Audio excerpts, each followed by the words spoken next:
Hello दोस्तों, गड़ा electronics एक बिजनेस गेम है। गड़ा इलेक्ट्रॉनिक्स ऐप अवेलेबल है play store and app store पे, तो अभी जाके डाउनलोड कीजिए, एंजॉय कीजिए।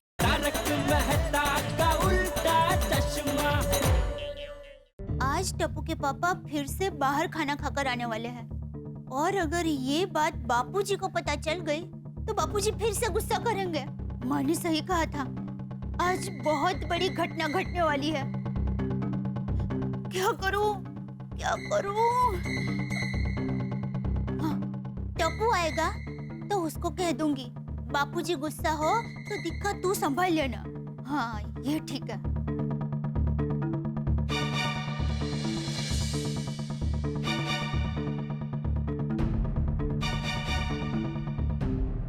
दया भाभी, कैसे हो? कुछ ठीक नहीं है भिड़े बहन। बापूजी और टप्पू के पापा के बीच में अबोला अभी भी चालू है। घर में अशांति का वातावरण है। पता नहीं घर में से आनंद उल्लास कहाँ चला गया। दया भाभी, एक बात कहूं, सब दिन एक जैसे नहीं होते। ये वक्त भी बीत जाएगा। बस आप अपनी तबीयत का ख्याल रखिएगा और चिंता मत कीजिए, हम सब आपके साथ हैं। सब ठीक हो जाएगा। हाँ, थैंक यू भिड़े बहन।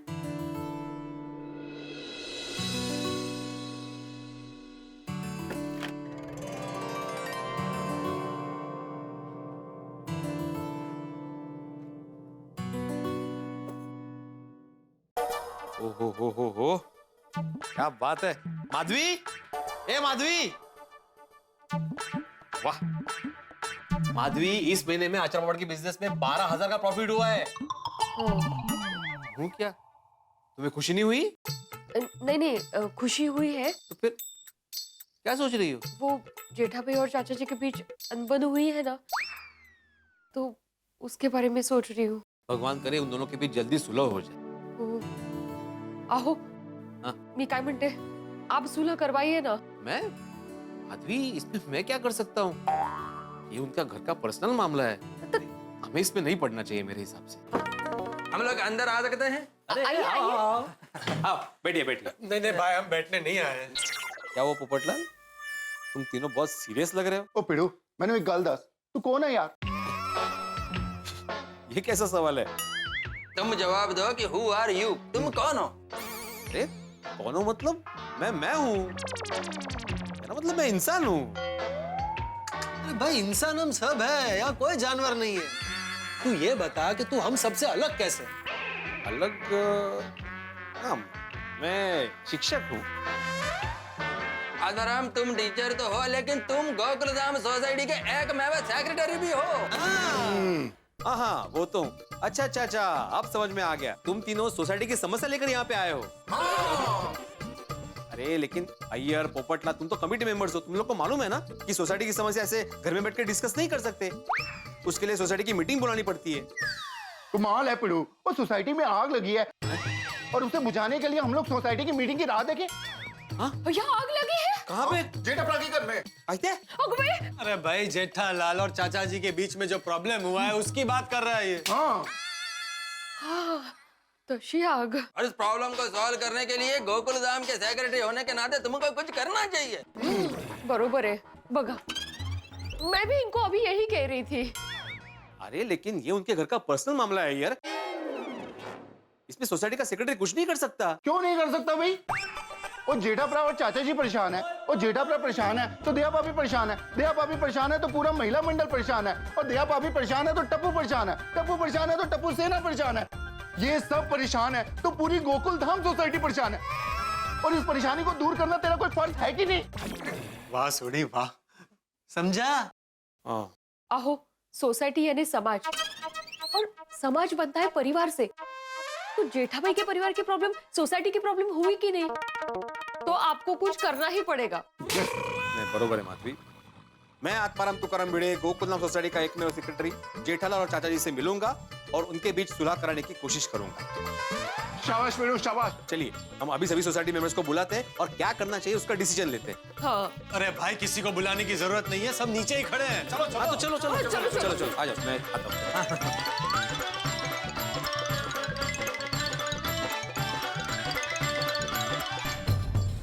आओ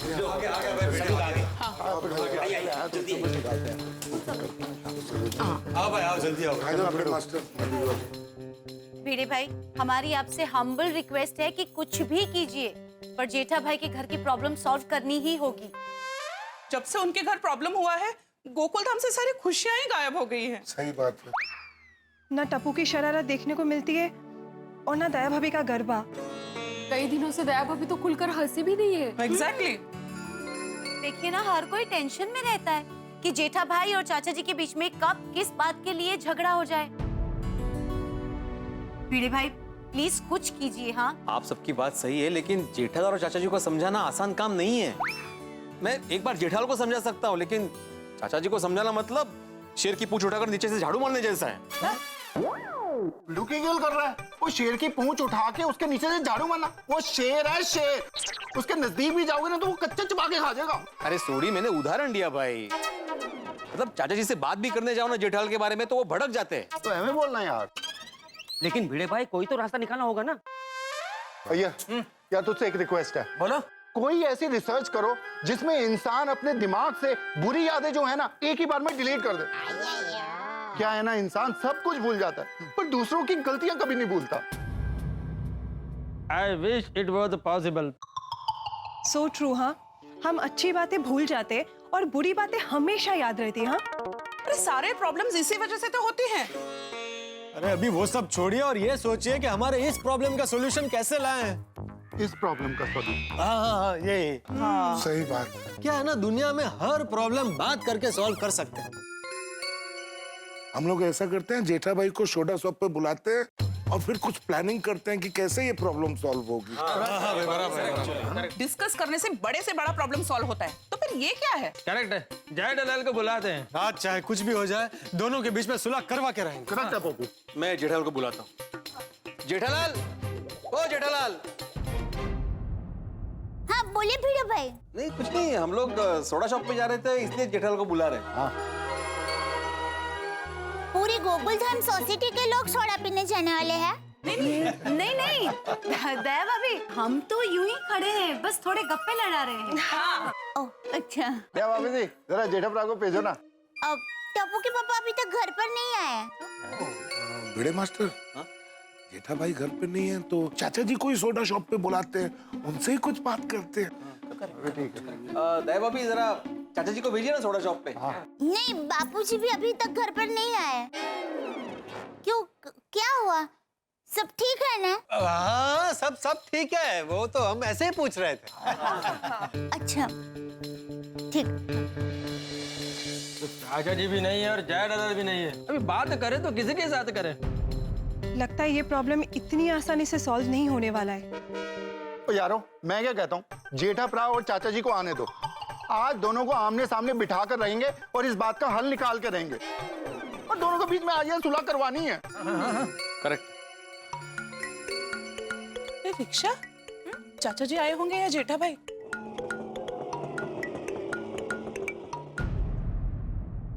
जेठा भरा,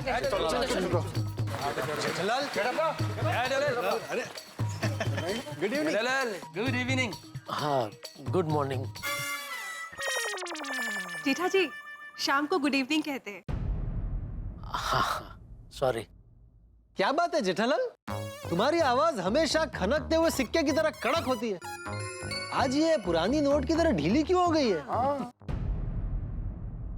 वो बापूजी मान नहीं रहे तो आवाज क्या, दिमाग भी हिल गया है पोपटलाल। और जेठा भरा, कुछ भी हो जाए हिम्मत ना हारना। हम हैं तुम्हारे साथ, टेंशन को दे तनातन मुक्के मारना। जेठालाल हम क्या कहते हैं, चलो सोडा शॉप सोडा पीने के लिए। चलो बनाएगा। नहीं बेटे, वो पूरा दिन दुकान में काम करके थक गया हूँ, अभी घर जाके आराम करना है। ठीक है, आप लोग जाओ, मैं बाद में आता हूँ। अच्छा, बाद में चाचा जी से बात कर लेंगे हम लोग, है ना? चलो चलते फिर, है ना? हाँ चलो।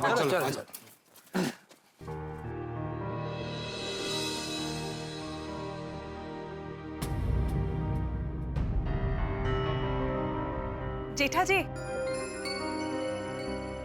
आप बिल्कुल टेंशन मत लीजिए, सब कुछ ठीक हो जाएगा। Thank you Babita ji. बस आप लोग प्रार्थना कीजिए बाप।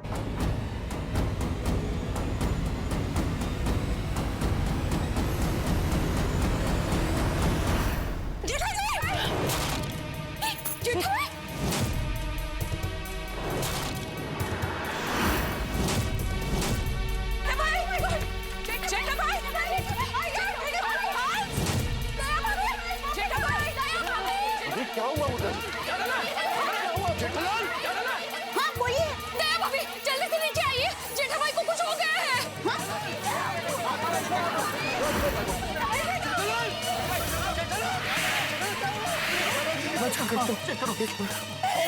बच्ची जी, क्या हो गया टप्पू के पापा को?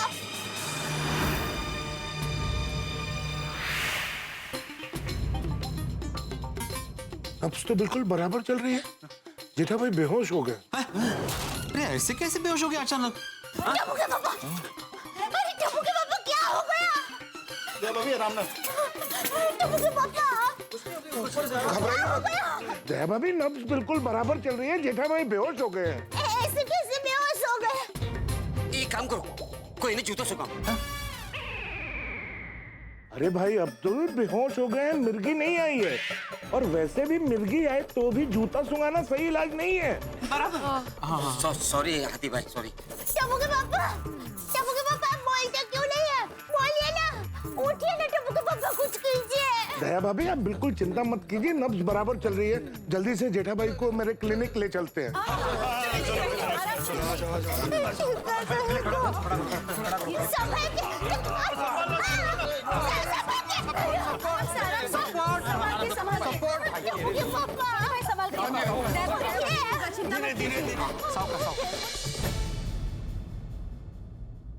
टप्पू के पापा, हाथी भाई जल्दी से टप्पू के पापा को होश में लाइए ना, जल्दी प्लीज। क्या हुआ?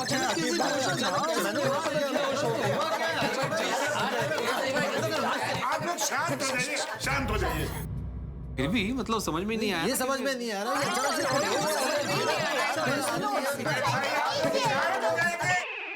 शांत हो जाइए वरना मैं पेशेंट को चेक नहीं कर पाऊंगा। देखिए आप लोग सब बाहर जाइए, मैं चेक करता हूँ। हाँ बरोबर है हाथी भाई, सॉरी चलो हम लोग बाहर खड़े रहते हैं। हाथी भाई आप जरा बताएंगे टप्पू के पापा बेहोश क्यों हो गए? कहीं खाने की वजह से तो नहीं हो गया, या फिर कोई टेंशन? बाबूजी से बात नहीं कर रहे इसलिए तो ऐसा नहीं हो गया? जरा बताइए ना क्या हुआ है, मुझे पता तो चले कब से बेहोश है। जल्दी बताइए ना, बहुत टेंशन हो रहा है। देखिए दया भाभी आप भी बाहर जाइए। आप इतने सवाल करेंगी तो मैं जेठा भाई को चेक नहीं कर पाऊंगा। आप प्लीज बाहर जाइए। भिड़े मास्टर सिर्फ तुम यहाँ रुको। अच्छा ओके। हाथी भाई कुछ भी जरूरत हो तो हम लोग बाहर खड़े हैं, फटाफट आवाज दे देना। चलो भाई चलो चलो। मैं यहीं रहूंगी, बाहर नहीं जाऊंगी। दया भाभी आप बाहर चलिए, डोंट वरी, हंस है ना। तो ऐसा चलिए मैं बोलता हूँ हंस है ना। आओ प्राइवेट चेकिंग।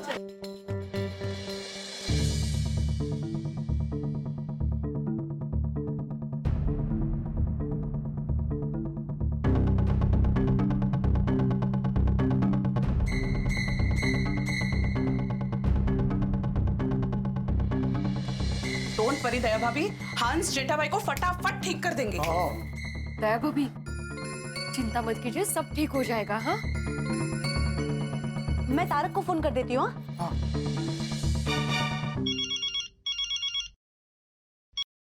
हाँ बोलो अंजलि। हेलो तारक, आप जल्दी सोसाइटी आ जाइए। क्यों क्या हुआ? जेठा भाई बेहोश हो गए हैं। क्या? अचानक बातें करते करते बेहोश हो गए। अंजलि मैं घर ही आ रहा हूँ, मैं रास्ते में ही हूँ, बस मैं अभी पहुँचता हूँ। प्लीज जल्दी आइए। हाँ हाँ। जेठालाल मना किया था, ऐसी कसम मत लो, हो गई ना गड़बड़। भगवान मेरे दोस्त की रक्षा करना। तारक अभी आ ही रहे हैं, रास्ते में है। यार मैंने तो समझ नहीं आ रहा, जेठा भाई एकदम बेहोश कैसे हो गए? भाई हमारा शहरी जीवन दिन ब दिन ऐसा होता जा रहा है कि स्वास्थ्य का ध्यान रखना बहुत जरूरी है। जो कुछ भी होता है स्ट्रेस की वजह से होता है। कौन से एक्ट्रेस की वजह से? अब्दुल एक्ट्रेस नहीं, स्ट्रेस, तनाव। सब बीमारी का जड़ ये तनाव ही है। हाँ इस तनाव से बचने के लिए ही तो मैं तारक को रोज सुबह उठ के करेले और आंवले का जूस पिला देती हूँ। और मैं तो कहती हूँ दया भाभी सबको रोज आंवले और करेले का जूस पीना ही चाहिए। वैसे टप्पू के पापा भी तंदुरुस्त ही है। हाँ, थोड़े भरे भरे हैं, लेकिन आखिरी बार उनको कब सर्दी जुकाम बुखार हुआ था वो याद करना पड़ेगा। पता नहीं अचानक क्या हो गया।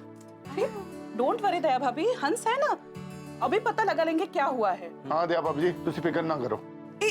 चाचा जी को किसी ने बताया कि नहीं? नहीं बबीता जी, बापूजी को कैसे बताएं? वो अपने पास मोबाइल फोन नहीं रखते हैं।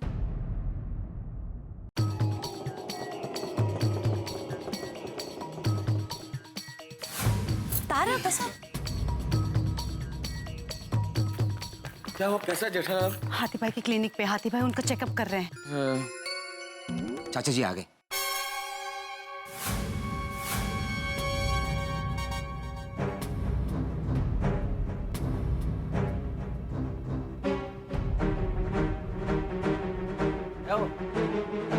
सब लोग ऐसे मुंह लटकाए हुए क्यों खड़े हो?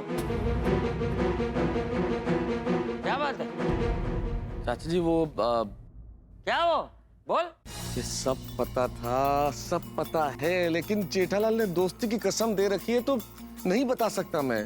बापूजी, वो टप्पू के पापा। हैं? क्या? टप्पू के पापा क्या? वो क्या टप्पू के पापा? चाचा जी वो जेठालाल बेहोश हो गया। क्या? दरअसल जेठालाल बाहर से आकर घर की तरफ जा रहा था, बातें करते करते अचानक वो गिर गया और बेहोश हो गया।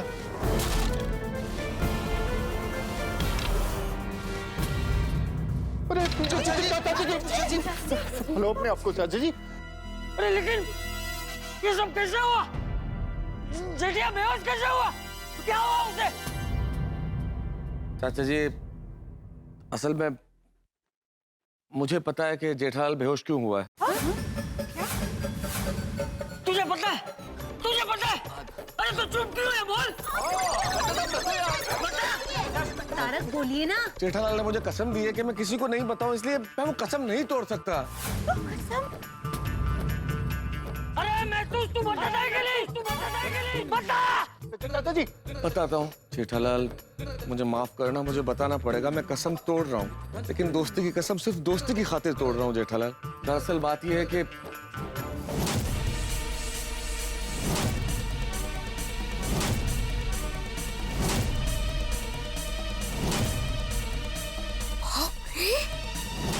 क्या?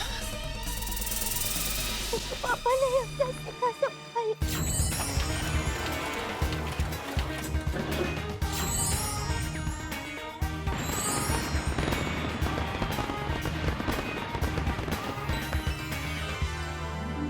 दिन ही आतिशबाजी का है, बड़ी ही खुशी का दिन है, क्योंकि आज आपके प्रिय कार्यक्रम तारक मेहता का उल्टा चश्मा के 1900 एपिसोड हो चुके हैं। आज 1900वां एपिसोड है। यकीन मानिए सिर्फ आपके प्यार और विश्वास की वजह। अगर आपका प्यार यूं ही बना रहा है तो ये संख्या बढ़ती रहेगी। बड़ी ही खुशी का माहौल है, लेकिन यहाँ गोकुल धाम में टेंशन है। मेरे परम मित्र जेठालाल डॉक्टर हाथी के घर में बेहोश पड़े हैं, चाचा जी परेशान और फंस मैं गया हूँ। खुशी का माहौल होना चाहिए, लेकिन हम दुखी हैं क्योंकि उल्टा चश्मा है। जब सब हंसते हैं हम रोते हैं, जब सब रोते हैं तब हम हंसते हैं, और यहाँ बाप बेटे के बीच में मैं फंस गया हूँ। लेकिन आप चिंता मत कीजिए, आप तो हंसते रहिए, क्योंकि चाहे 1900 एपिसोड हो या 19,000, हम आपके घरों में हंसी लाते रहेंगे। ये वादा है तारक मेहता का उल्टा चश्मा की पूरी टीम और श्री असित कुमार मोदी का। हंसते रहिए और देखते रहिए तारक मेहता का उल्टा चश्मा।